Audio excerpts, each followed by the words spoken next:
She had learned to shoot before she could properly read. Her father, a retired Marine, would take her out into the high desert of Nevada before dawn. While other children her age were still asleep, she was learning to calculate wind speed by feeling it on her cheek and reading mirage lines through a spotting scope. She was a natural, possessing an almost preternatural patience that allowed her to lie motionless for hours, watching the world through a scope, breathing in the smell of sagebrush and dry earth. Her name was Leah Manning, and the solitude of the desert was her church. It was a stark contrast to the chaos of her high school in Reno, where she felt perpetually out of place. She was tall, athletic, and unfailingly polite, but there was a quiet intensity in her dark eyes that made other kids uneasy. While they were concerned with social hierarchies and weekend parties, Leah was concerned with ballistics coefficients and group theory. She was a ghost in the hallways, invisible to the popular crowd, but a source of quiet fascination for her teachers, who saw a fierce intelligence coupled with an unshakable sense of discipline. The tragedy that reshaped her world happened during her sophomore year. Her father, the bedrock of her existence, was diagnosed with an aggressive form of cancer. The man who had taught her that a rifle was a tool, not a toy, who had instilled in her the creed that every action had a consequence, withered away in a matter of months. The silence of the desert, once a comforting blanket, became an unbearable reminder of his absence. In the wake of his death, the mountains and the firing ranges lost their meaning, and the memories were too sharp, too painful.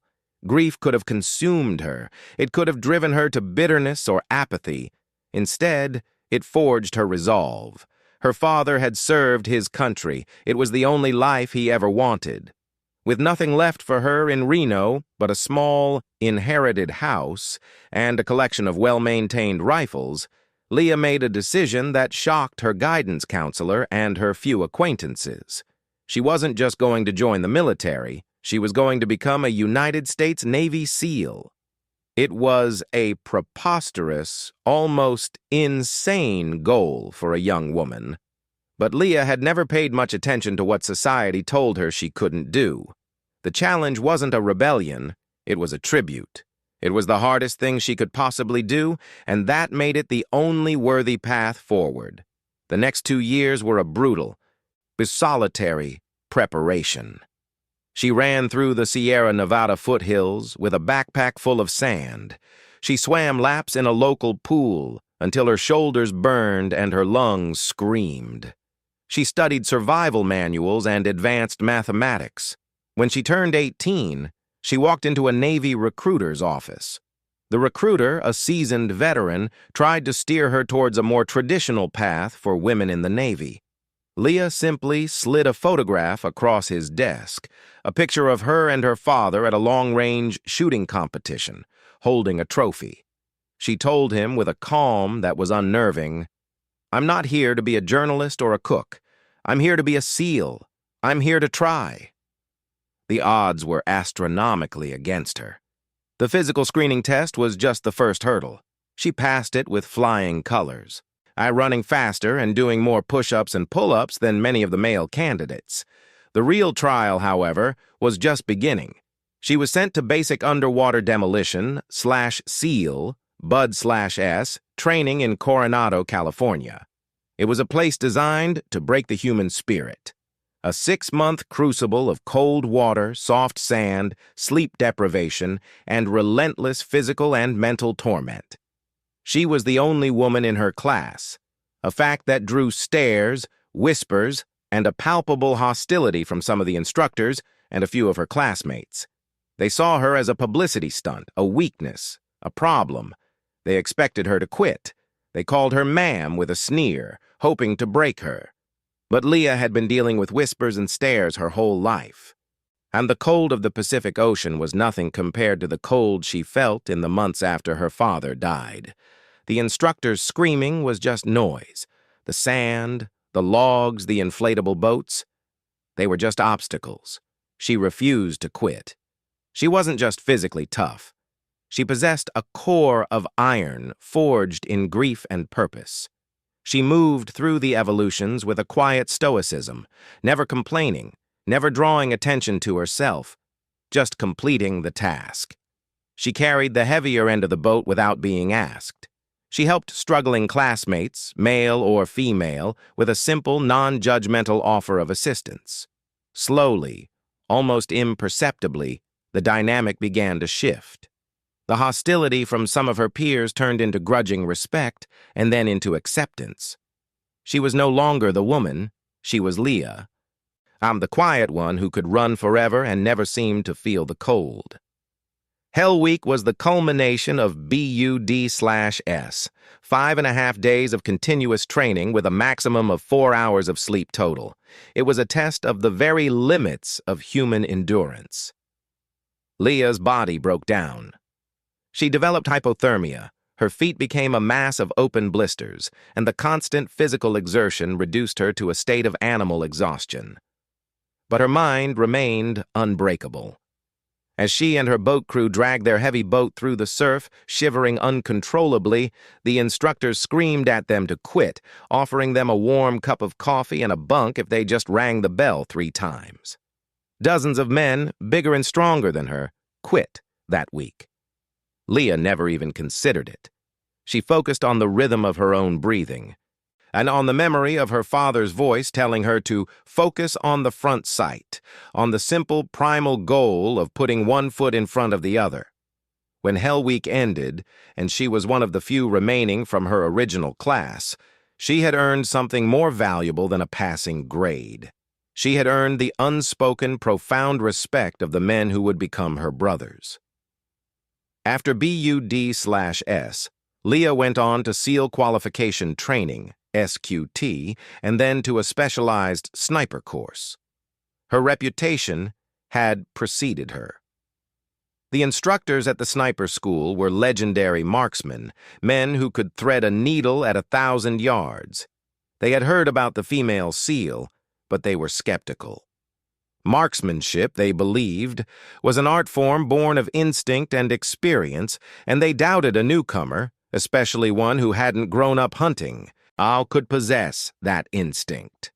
On the first day of range estimation, the instructor pointed to a distant ridgeline and asked the class to estimate the distance. The guesses ranged from 800 to 1,100 yards. Leah, after a moment of studying the mirage and the definition of the terrain features, gave her answer. 1,425 yards, Chief. The instructor scoffed. Later, after lasering the target, the class was stunned. The distance was 1,428 yards. She had been off by 3 yards. Her eye, honed by years with her father in the desert, was a precision instrument. She excelled at the sniper course not through arrogance, but through an almost obsessive attention to detail. While others relied on raw talent, she filled notebooks with data: wind speed, humidity, altitude, angle of fire, Coriolis effect. She treated every shot like a scientific experiment, eliminating variables until only the shot remained. She was a ghost on the stalking course, able to move through dense brush without making a sound, disappearing into the landscape for hours to get into a position to take a simulated shot. Her instructors, initially doubtful, became her biggest advocates. She graduated at the top of her class, setting new course records in both stalk and accuracy. She had proven she could shoot, but her true test, the one that would define her legacy, was still to come. It would arrive not in a textbook-perfect training scenario, but in the chaotic, unforgiving mountains of a war zone, handed to her in the form of a jammed rifle and a commander's cynical challenge. And the mission was a high-value target snatch and grab in a remote, mountainous region of eastern Afghanistan. The intelligence was solid. A top Taliban facilitator, codenamed the Accountant, was meeting with his senior lieutenants in a small fortified compound. The operation called for a multi-element assault. The main assault force, led by Lieutenant Commander Miller, would breach the compound walls, while two sniper teams provided overwatch from a dominant hilltop position 700 meters away, ready to eliminate any threats or prevent an escape. Leah was the lead sniper on the primary team. Her spotter, Marcus "Tex" Johnson, a massive man from Texas with a calm demeanor and eyes like a hawk, lying beside her. They had been in position since 0200, wrapped in ghillie suits, motionless as the rocks around them. And as the first gray light of dawn began to creep over the jagged peaks, Leah had the compound in her scope. Through the high-powered lens, she could see everything. The guard shuffling on the roof, the two men talking by a mud-brick wall, the faint light of a kerosene lamp in the main building. Her M40A5 sniper rifle, a weapon she had personally zeroed and maintained, was an extension of her own body. The stock was worn smooth in the exact spot where her cheek rested. She could feel the tiny imperfections in the trigger, the precise weight of the bolt in her hand. The world was reduced to the image in her scope and the slow, rhythmic beat of her heart. Lieutenant Commander Miller was a different breed of officer. He was a product of the Naval Academy, a man who valued textbook tactics and hierarchical command. He had a decorated, if unremarkable, career, and he was known for his rigid adherence to protocol. He had never been entirely comfortable with having a woman on a SEAL team, especially a sniper. He saw it as an unnecessary complication, a potential liability. He had watched Leah's career with a skeptical eye, acknowledging her qualifications, but privately believing she had been given opportunities that a man would have had to fight twice as hard for. This mission was his command, and he was determined to run it by the book. The assault began with a low, deep thump as a breach charge detonated on the compound's main gate. Instantly, the calm of the morning was shattered. The assault element flowed through the breach like water, a controlled explosion of violence. From the hilltop, Leah watched it all unfold, and she saw the initial confusion among the insurgents. The guard on the roof raised his AK-47 and Tex called it out. Leah's crosshairs found his center mass, but before she could take the shot, the guard dropped his rifle and ran for the ladder. The chaos was working in their favor. Then, the plan went sideways. A secondary door Leah hadn't seen from her angle burst open, and three armed men, including the target, the accountant, spilled out, heading for a narrow alley that led out the back of the compound and into a network of caves. They were making a break for it. Simultaneously, a heavy sustained burst of machine gun fire erupted from a second-story window Leah's team hadn't identified, pinning down Miller's assault element and preventing them from pursuing. The situation was fragmenting. The machine gun needed to be silenced, and the accountant needed to be stopped, or the entire mission, months of planning and intelligence work, would be for nothing. Miller, on the ground, was barking orders, his voice tight with stress. He screamed over the radio for the Overwatch team to take out the machine gunner. Tex was already on it, feeding Leah adjustments. Wind, 3 to 5 knots, left to right. Target at the window, he's got a sandbag rest. You have a clear shot, Leah, take it. Leah's scope was on the window. The gunner was a big man, firing in long, devastating bursts. She took a deep breath, let half of it out, and began her trigger squeeze. Just as the sear was about to break, the gunner ducked back behind the wall to reload. She held her fire. "He's down," she said calmly, "waiting for re-engagement."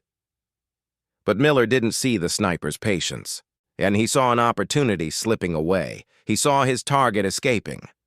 Over the deafening roar of gunfire, he made a rash decision.